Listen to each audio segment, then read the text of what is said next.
kita punya kehendak kan? Nabi Muhammad juga punya. Nabi Muhammad juga punya cita-cita. Nabi Muhammad juga punya kehendak.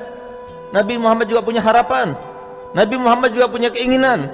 Kita ingin tahu bagaimana cita-cita Nabi Muhammad, kehendak Nabi Muhammad, keinginan Nabi Muhammad, harapan Nabi Muhammad. Harapan beliau adalah tidak ada seorang pun daripada umatnya kecuali masuk surga bersama Nabi Muhammad.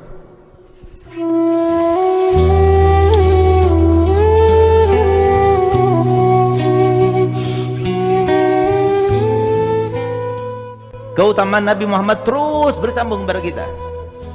Siapa yang berdoa kepada Allah Ta'ala sehingga kita satu-satunya umat yang masih ada hubungan dengan Nabi Muhammad?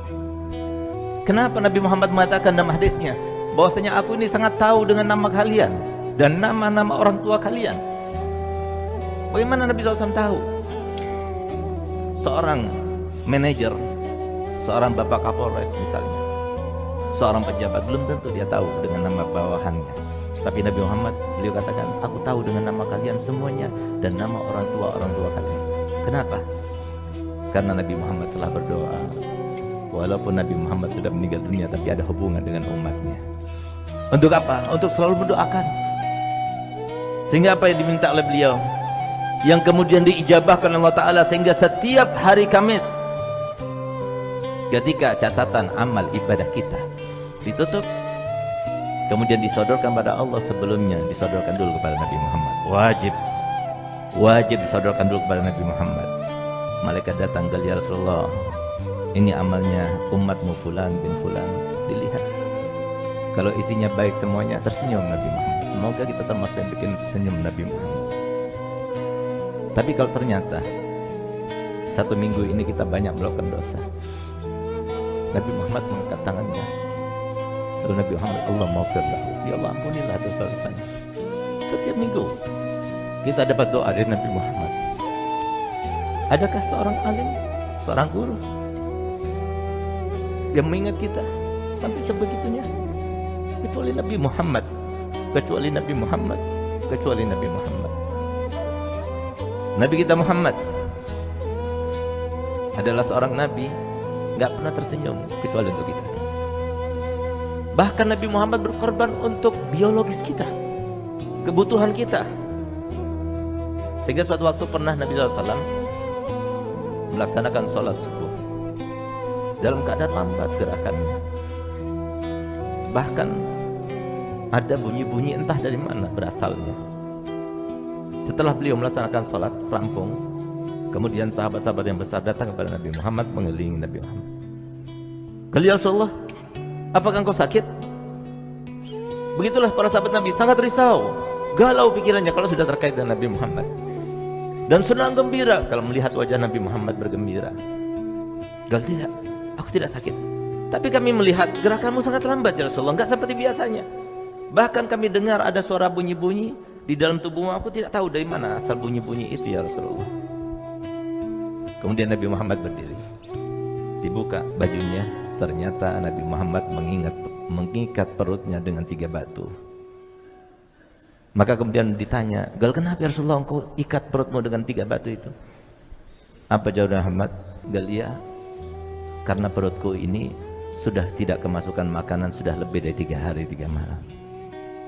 Menjerit sahabat Nabi. Ya Rasulullah, fidaka abi wa ummi summa nafsi.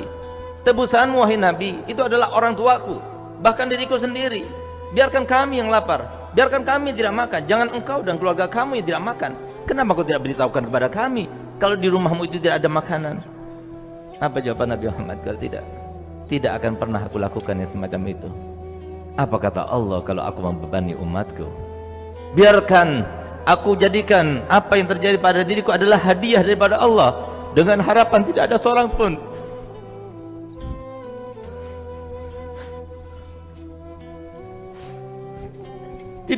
daripada umatku yang tidak bisa makan 3 hari 3 malam.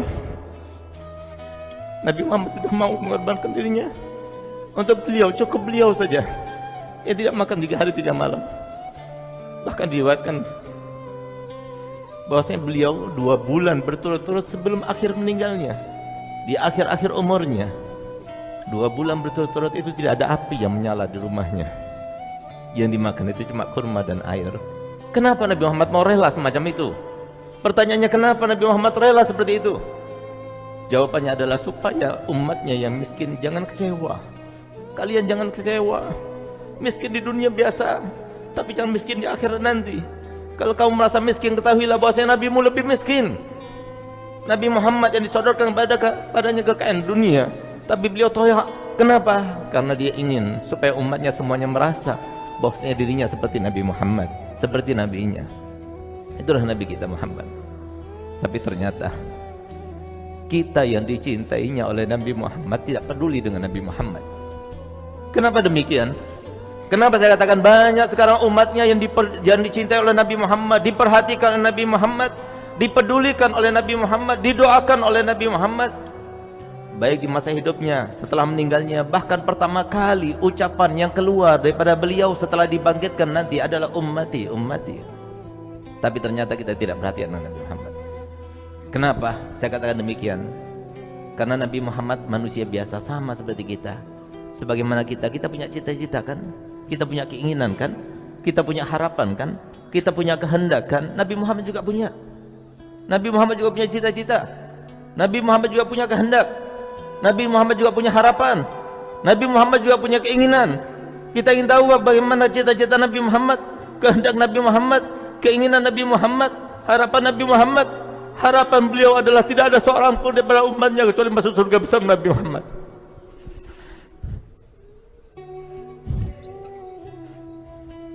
Tidak ada seorang pun daripada kita semuanya kecuali masuk surga bersama Nabi Muhammad. Bagaimana akan masuk surga? Kita tidak memperhatikan Nabi Muhammad. Bagaimana masuk surga? Padahal Nabi Muhammad katakan, ala inna sil'atallah ghaliyah.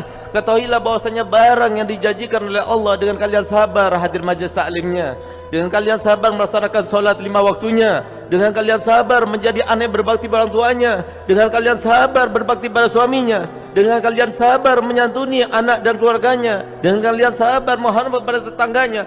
Mahal kata Nabi Muhammad, nggak mudah. Kita harus melalui ujian-ujian.